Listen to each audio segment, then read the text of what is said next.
और बुध और चंद्रमा इसलिए काफी महत्वपूर्ण हो जाते हैं क्योंकि ये दोनों ही ग्रह व्यक्ति को वणिक वर्ग का बनाते हैं, व्यवसायिक नेचर देते हैं और व्यक्ति को कब कैसा, किसके साथ कैसा डिप्लोमेट बनना है, डिप्लोमेसी कैसे करनी है, राजनीति कैसे करनी है, मंचन कब करना है, बोलना कब है, किसके साथ कैसा बर्ताव करना है, कब ग्राहक को अपने पास लेके आना है, कब उसे कैसे पैसे उसके जेब से निकालने हैं। रुद्रादित्या वशवो ये च साध्या विश्वेश्विनौ मरुतश्चोष्मपाश्च गन्धर्वयक्षासुरसिद्धसङ्घाः वीक्षन्ते त्वां विस्मिताश्चैव सर्वे।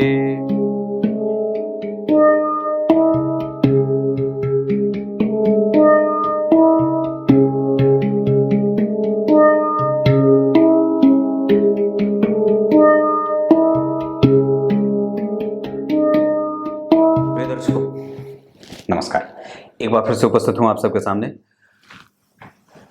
बुधवार के बाद गुरुवार के कार्यक्रम में। मेरे पास 3 तरीके के सवाल सबसे ज्यादा आते हैं। एक, दाम्पत्य बहुत परेशानी से युक्त है, दूसरा, नौकरी की स्थिति कैसी है, और तीसरा,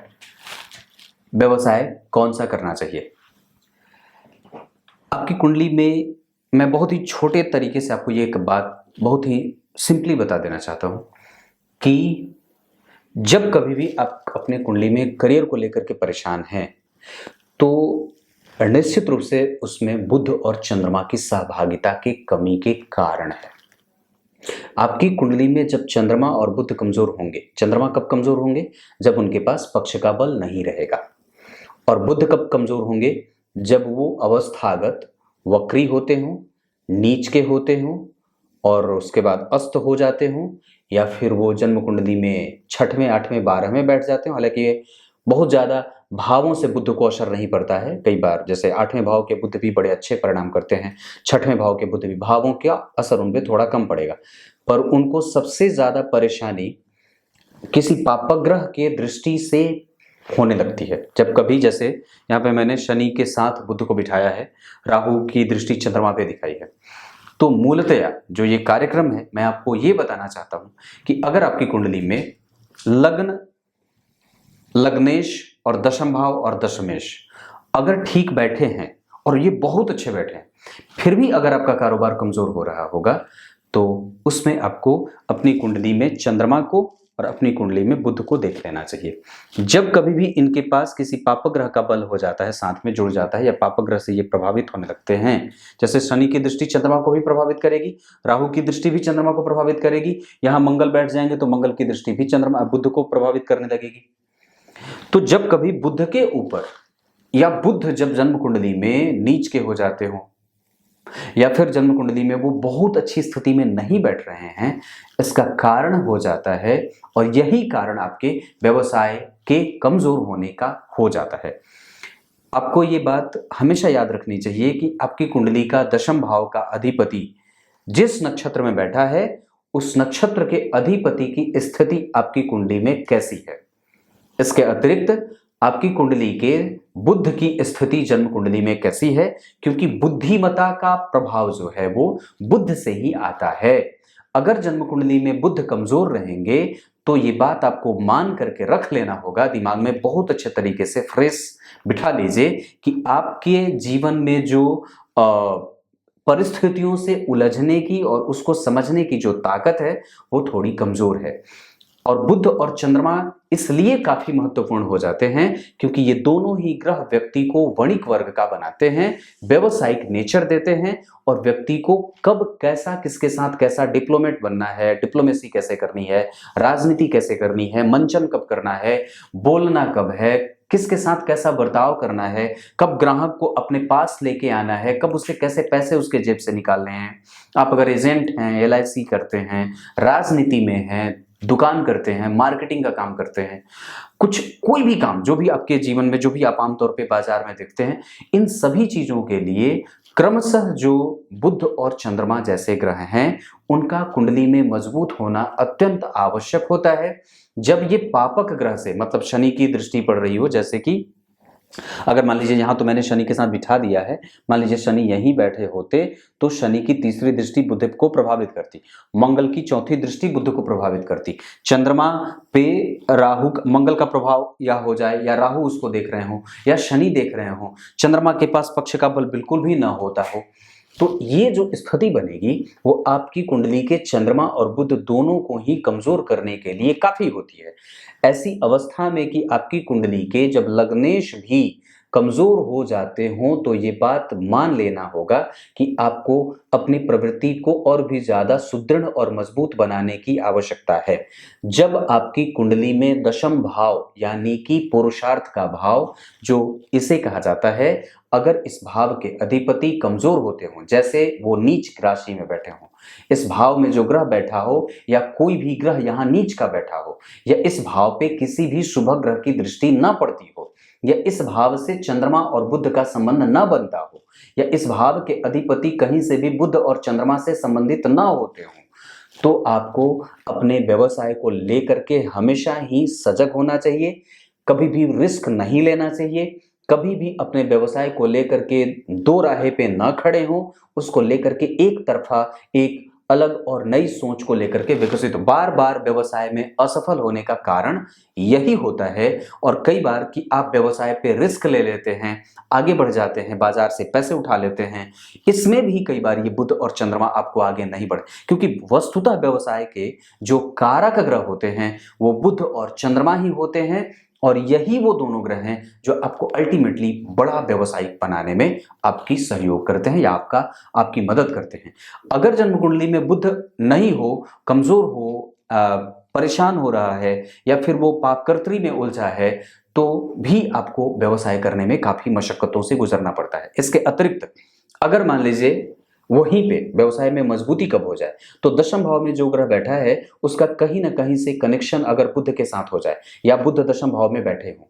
या चंद्रमा दशम भाव में बैठे हो, तो आपको मान लेना होगा, ये गारंटी है। बहुत सारी कुंडलियों पे मैंने ये बात देखी है, मेरी खुद की कुंडली में चंद्रमा दशम स्थान में बैठे हैं और कन्या राशि में बैठे हैं, तो बुध का संबंध दशम भाव से बन गया। यानी कि अगर आपकी कुंडली में दशम भाव में चंद्रमा बैठे हों और दशम भाव में ही बुध का संबंध बन रहा हो, या दशम भाव से केंद्र में चंद्रमा बैठे हों, या दशम भाव से केंद्र में बुध बैठे हों, दशम भाव को या दशम भाव के अधिपति को ये दोनों ग्रह देख रहे हों, तो आपको व्यवसाय में उतरना चाहिए और आपको अपने आप को बिल्डअप करना चाहिए व्यवसाय के लिए, और निश्चित रूप से आपको ये सैलरी नहीं, बहुत अच्छी सैलरी दे सकते हैं और अच्छी कमाई दे सकते हैं। इसके अतिरिक्त आपको अपनी कुंडली में बस व्यवसाय के लिए इन्हीं दोनों ग्रहों को देखना आवश्यक होता है। वस्तुतः उसके बाद आपको सबसे पहले जो देखना है कि लग्नेश कैसे हैं, दशम भाव के अधिपति कैसे हैं, दशम भाव के अधिपति की स्थिति कैसी बन रही है, दशम भाव में जो ग्रह बैठा है उसके नक्षत्र की स्थिति कैसी बन रही है।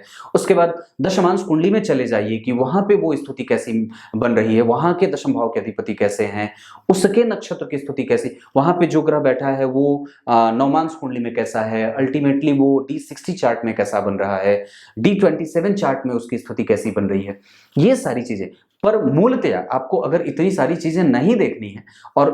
आपको तुरंत ही कोई व्यवसाय में उतरने की स्थिति हो, तो सबसे पहले आपको अपने ज्योतिषी से जाकर के ये पूछने की आवश्यकता है कि पंडित जी मेरी कुंडली में बुध कैसे हैं, मतलब उच्च के हैं, उस पर शुभ ग्रह गुरु की दृष्टि है, वो चंद्रमा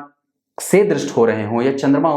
उनके साथ ही बैठा हुआ है, थोड़े से कंफ्यूजन के साथ वो आपको जरूर ही परिणाम अच्छा देने लगते हैं। इसके अतिरिक्त अगर बुध केंद्र में बैठे हों, या फिर भाग्य भाव में बैठे हों स्वग्रही होकर के, पंचम भाव में स्वग्रही होकर के बैठे हों गुरु के साथ, तो ऐसी स्थिति में व्यक्ति की बुद्धि बड़ी ही प्रखर होती है और वो आसानी से अपना व्यापार हैंडल कर लेता है। एक बात और भी है, जो आपकी कुंडली में दशा चल रही है उसका संबंध अगर कहीं से बुध से बन जाए, जैसे मान लीजिए आपकी कुंडली में शनि की दशा चल रही है और अगर शनि ही बुध से पंचमस्त हो या नवम पंचम के संबंध में हो, या एक दूसरे से केंद्र में जाते हो, या फिर शनि जो है वो बुध को देख रहे हो, तो भी आप व्यवसाय कर सकते हैं। पर समस्या ये है, या देखने वाली बात यह है कि दशा किसकी चल रही है। अगर शनि की दशा है और शनि यहां बैठे हैं तो भी व्यक्ति व्यवसाय में आगे हो जाएगा, पर ध्यान ये रखना होगा कि वहां पे जो व्यवसाय का चयन हो रहा है वो शनि से संबंधित है या बुध से संबंधित है। अगर दशा को देख करके व्यवसाय करा जाए तो निस्संदेह उसमें भी लाभ मिलते हैं। तभी तो आपने कई बार लोगों को कहते ये सुना होगा कि इतनी तक की दशाओं में तो मैंने खूब धन कमाया पर अब व्यवसाय चलता नहीं है। ये इसी के कारण होता है क्योंकि उस दशा काल में वो ग्रह आपको सपोर्ट कर रहा था। अभी मैं कुछ दिन पहले एक कार्यक्रम एक कुंडली देख रहा था जिसमें उन्होंने कहा कि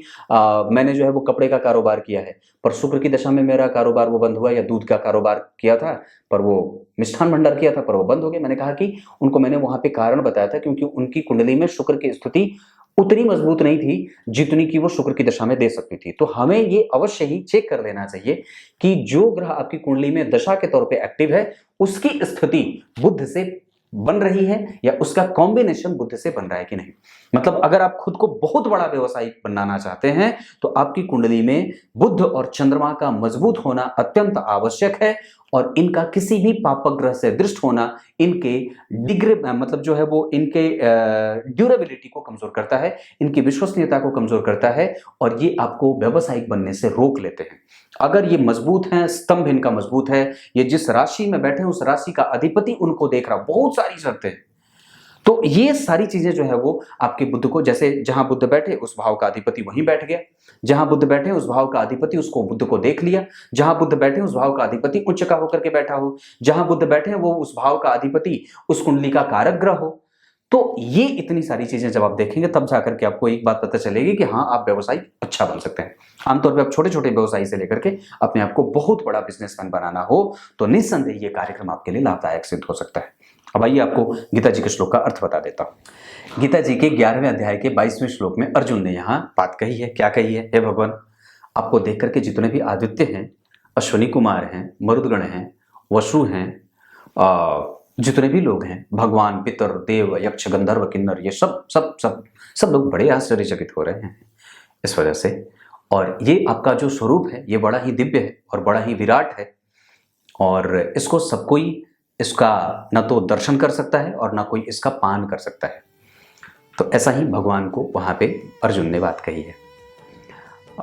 एक कहानी है छोटी सी, पर आज नहीं कहूँगा, कभी आगे कर दूंगा। याद है? अभी याद रखिएगा, मैं बता दूंगा। वो कहानी बड़ी अच्छी है पर अभी नहीं बताऊंगा। तब तक के लिए इजाजत दीजिए, कल वापस उपस्थित होंगे आप सबके सामने। तब तक के लिए बहुत बहुत नमस्कार।